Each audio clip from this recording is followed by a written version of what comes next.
Salut, c'est Pierre. Aujourd'hui, ça fait plus de 10 ans que je me pose des questions au quotidien pour trouver comment être le plus épanoui possible, que ce soit dans ma vie professionnelle ou dans ma vie personnelle. Et je pense qu'avec le temps et pas mal d'introspection et de conscientisation, j'ai réussi à structurer ça sous forme de piliers. Il y en a 3 qui sont, à mon avis, importants de construire afin d'être le mieux dans ses pompes possible. Les 3 piliers, c'est les suivants. Le premier, c'est 1, réparer son passé, 2, préparer l'avenir, et 3, sans oublier de profiter du moment présent. Et c'est là où c'est pas si facile que ça. Ce que je vous propose du coup dans cette vidéo, c'est simplement de vous expliquer ce que j'entends pour chacun de ces piliers, ce qu'il faut faire, pourquoi c'est important et c'est quoi l'impact sur nos vies au quotidien. J'essaierai de vous partager des exemples concrets de ma vie personnelle pour que vous puissiez tout simplement vous projeter et vous dire ok, peut-être que ça me parle et ça me connecte avec quelque chose que je vis et je peux peut-être essayer de mettre ça en place. Du coup, sans plus attendre, premier pilier, réparer son passé. Ce que j'entends par là, c'est que je pense qu'on vit tous avec notre bagage et nos expériences et quand on commence à se rapprocher de l'âge adulte, on se rend compte qu'il y a des choses que l'on a pu vivre dans notre enfance qui ont pu créer des traumas. Des choses qui ont été peut-être difficiles à vivre par moments, qu'on a plus ou moins enfouies au fond de nous et qui vont faire qu'on va réagir de manière peut-être anormale dans une situation par rapport à la norme autour de nous. Voilà, il y a des personnes qu'on va se dire, putain, ils sont très impulsifs, ils sont très frustrés plus souvent, ou alors ils ont des montées de colère, voilà, des choses où on se dit, putain, c'est pas normal. Et peut-être c'est parce qu'il y a quelque chose qu'on a vécu et qui va nous trigger dans une certaine situation et qui va faire qu'on va pas se sentir bien à ce moment-là. Et ça, moi, je vois ça vraiment comme un fardeau, comme un boulet qu'on traîne toute notre vie. Et si on décide de regarder derrière, plutôt que d'essayer d'avancer et de faire une certaine fuite vers l'avant, et du coup d'être ralenti par ce fardeau, si on décide à un moment de se faire une pause et de se retourner et de le regarder, et d'essayer de comprendre d'où ça vient, pourquoi on l'a, etc., je pense que petit à petit, on peut alléger le fardeau pour se sentir mieux. Moi, je l'ai fait à plusieurs reprises dans ma vie, tout simplement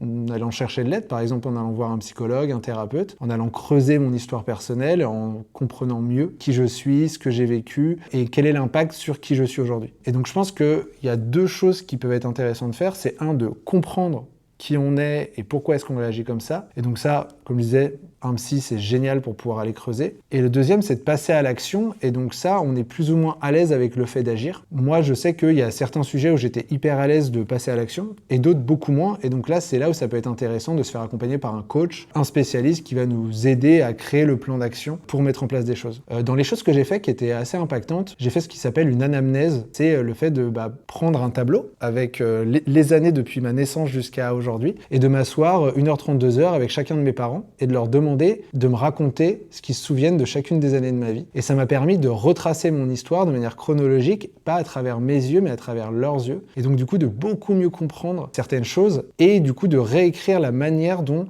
je me racontais ma propre histoire. Et ça m'a énormément aidé à avancer. Donc ça, c'est un truc qui demande du courage, évidemment, parce que c'est souvent fort en émotion. Et c'est pour ça que c'est dur d'aller réparer son passé, c'est que souvent, ça demande d'ouvrir des plaies qu'on a peut-être par moments cicatrisées et qu'on se dit, voilà, ça va être trop douloureux. C'est pour ça qu'on a tendance à fuir vers l'avant. Mais ce qui est sûr, c'est qu'à chaque fois, personnellement, en tout cas, que je suis sorti d'une séance de psy où j'ai conscientisé quelque chose, ou à chaque fois que j'ai eu une conversation profonde, intéressante avec mon entourage sur des choses que j'ai pu vivre par le passé, j'ai senti ce fameux fardeau mental s'alléger et j'ai senti que je commençais à devenir une version de moi-même beaucoup plus apaisée. Du coup, ça change qui je suis et ma vie pour le restant de ma vie à chaque fois que j'allège ce fardeau. Et donc c'est quelque chose que je peux que vous recommander parce que ça a un impact énorme sur le reste de nos vies. La première partie, c'est réparer son passé. Et ce qui est intéressant, c'est que du coup, quand est-ce qu'on doit faire ça ? On doit le faire dans son moment présent. C'est-à-dire qu'il faut choisir à un moment de prendre le temps de le faire. Moi, je sais que je le fais pas tout le temps. Il y a des cycles où je me dis, ok, là, je vais attaquer pendant plusieurs mois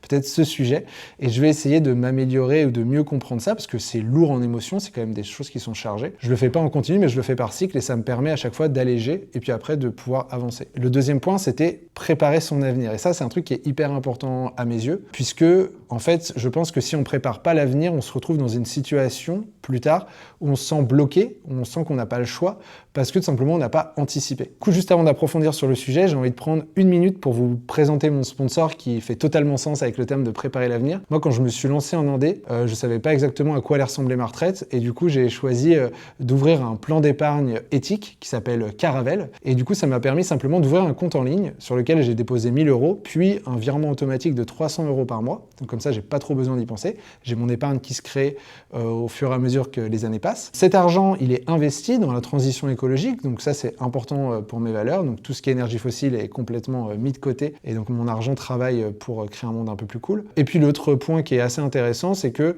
sur les montants que je mets chaque année, donc moi c'est 3 600 € par an, j'ai un pourcentage que je peux déduire de mes impôts l'année d'après, donc ça me fait une petite réduction d'impôts, donc c'est toujours cool. Donc moi je sais que ça me permet vraiment de préparer la retraite sereinement, sans trop y penser. Je l'ai mis en place et maintenant c'est assez cool, c'est en pilote automatique. Donc si ça t'intéresse d'aller jeter un œil, je te mets le lien dans la description. Caravelle, j'ai un code de parrainage vu que je suis client, c'est Pierre GUIC. Donc voilà, tu peux aller jeter un œil pour voir si ça peut t'intéresser. Je te le dis par contre, c'est hyper important de l'avoir en tête. Je suis pas du tout gestionnaire en patrimoine, conseiller financier, donc regarde bien si toi c'est pertinent par rapport à ton cas. En tout cas pour moi ça l'était et je suis très content d'avoir sauté le pas il y a déjà quelques années. Et du coup ça par exemple ça fait partie des choses qui font que je l'ai mis en place, j'ai mis le système en place et j'ai préparé je prépare mon avenir sereinement. Dans les choses qui sont importantes à mes yeux dans le fait de préparer l'avenir, c'est le fait d'essayer de visualiser où est-ce que je me vois plus tard. C'est-à-dire de faire un exercice de me dire ok, dans 5 ans, dans 10 ans, dans 15 ans, je ferme les yeux et je me dis à quoi ressemble ta journée idéale. Tu te lèves où?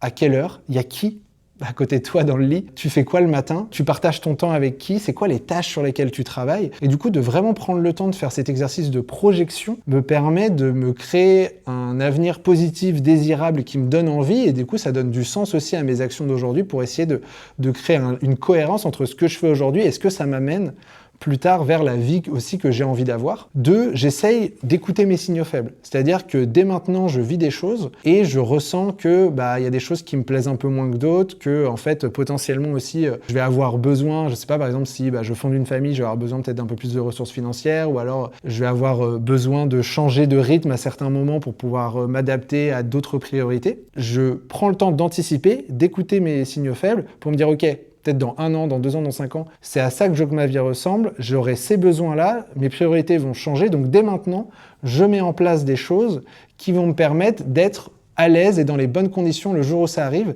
parce que je pense que je suis une personne qui a énormément besoin de sentiments de liberté, et me sentir frustré parce que je suis bloqué et j'ai pas le choix, ça serait terrible. D'ailleurs, c'est pour ça que je me suis lancé à mon compte en indépendance, pour ne plus avoir entre guillemets besoin de faire ce que l'on me dit, mais plutôt de faire ce que j'ai envie quand je me lève le matin. Je fais à la fois ce travail de visualisation et à la fois ce travail d'anticipation et d'écoute de mes signaux faibles pour préparer l'avenir et me dire ok, ça ressemble à quoi plus tard, qu'est-ce que je dois mettre en place maintenant pour le faire. Et donc ça, c'est hyper important à mes yeux aussi. Donc je prends du temps pour réparer le passé, pas tout le temps parce que comme je disais, c'est chargé émotionnellement.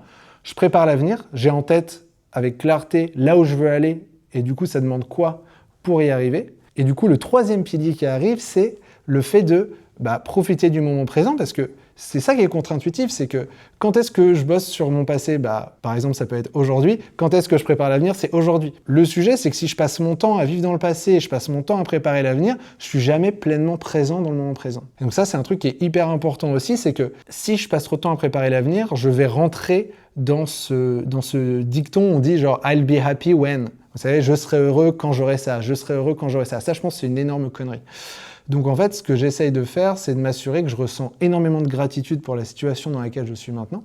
Voilà, je suis super content. Voilà, j'ai beaucoup de chance, je me sens bien entouré, etc. Et du coup, j'ai une reconnaissance envers le fait que déjà aujourd'hui c'est déjà extraordinaire. Et donc en fait après ça sera différent, mais ça sera pas forcément beaucoup mieux. Et donc ça déjà c'est important. Je tège tous les trucs qui vont me prendre beaucoup de temps, parce qu'en fait le temps c'est quelque chose de hyper précieux et je pense que c'est très important de valoriser son temps. Donc, par exemple on sait qu'aujourd'hui c'est la guerre de l'attention et que tous les mastodons, le GAFA, etc. ils gagnent leur argent parce qu'ils revendent notre attention. Donc typiquement de faire attention à pas trop être sur le téléphone, de supprimer les apps de réseaux sociaux, etc. pour être le plus ancré dans le présent et pas s'endormir en train de scroller sur des trucs et juste que le temps passe. Donc ça, j'essaie de préserver mon temps. J'ai mis en place des choses au niveau professionnel pour ne pas avoir de call le matin et que l'après-midi pour me lever et que ma journée soit 100% à moi jusqu'à au moins 14 heures et puis après je fais des calls avec d'autres personnes. Voilà, c'est vraiment des systèmes qui sont mis en place pour à la fois, du coup, je préserve mon temps et pour pouvoir avoir la possibilité, le quotidien de l'organiser comme je veux et de pouvoir être dans le moment présent. C'est primordial pour moi. Aujourd'hui, l'enjeu, qui est pas évident, c'est de devoir jongler entre ces 3 piliers. Et c'est pour ça que j'ai appelé cette vidéo les 3 piliers de l'équilibre, parce qu'il faut arriver à retourner dans le passé, alléger un peu ses fardeaux, puis ne pas oublier l'avenir pour le préparer, pour ne pas se trouver bloqué dans une situation qui ne nous convient pas. Et puis il faut aussi profiter du moment présent, parce qu'en fait le moment présent c'est tout ce qu'on a. C'est aujourd'hui on a le moment présent, là, maintenant, et du coup, il faut le savourer, en profiter. Je pense qu'il faut réussir à faire ce savant mix par rapport à comment est-ce que vous vous sentez aujourd'hui. Est-ce que vous pensez que le fardeau, il est trop lourd et en fait, s'il est trop lourd, et ben, en fait, il faut aller un petit peu l'alléger. Si vous sentez que ben, en fait, vous savez pas trop où est-ce que vous voulez aller, et ben, du coup, il faut faire ce travail de visualisation, de projection. Et puis, surtout, de jamais oublier que tout ce qu'on a, c'est le présent. Et donc, en fait, il faut avoir de la gratitude, de pouvoir être en vie, d'être là, profiter, être bien entouré et faire des choses qui nous plaisent. Donc voilà, c'est ce que je voulais vous partager dans cette vidéo. Aujourd'hui, je suis encore en phase de conscientisation de tout ça. J'ai pas l'impression d'avoir forcément la recette miracle, mais je sais que je l'ai en tête parce que si je l'oublie, et ben en fait, je n'aurai pas le courage de retourner dans le passé alors que je sais qu'il faut y retourner parce que c'est ça qui va faire que je vais me sentir plus allégé. Moi, j'adore préparer l'avenir et en fait, du coup, je fais attention à pas trop le préparer et à être aussi dans le moment présent, de pas être sur mon téléphone, de pas être dans mes pensées en mode après je pourrais faire ci, faire ça ou ça sera mieux après. Non, d'être vraiment ancré. Et donc en fait, le fait d'avoir structuré ça dans ma tête comme les 3 piliers fait que je les oublie pas. Je repriorise à certains moments et ça me permet d'être globalement équilibré et de m'épanouir aujourd'hui, et je pense que c'est ça le plus important. Donc voilà, je te laisse là-dessus, j'espère que ça te donnera envie d'y réfléchir et surtout de passer à l'action pour te sentir plus épanoui au quotidien. Comme d'habitude, je te dis ciao et prends soin de toi.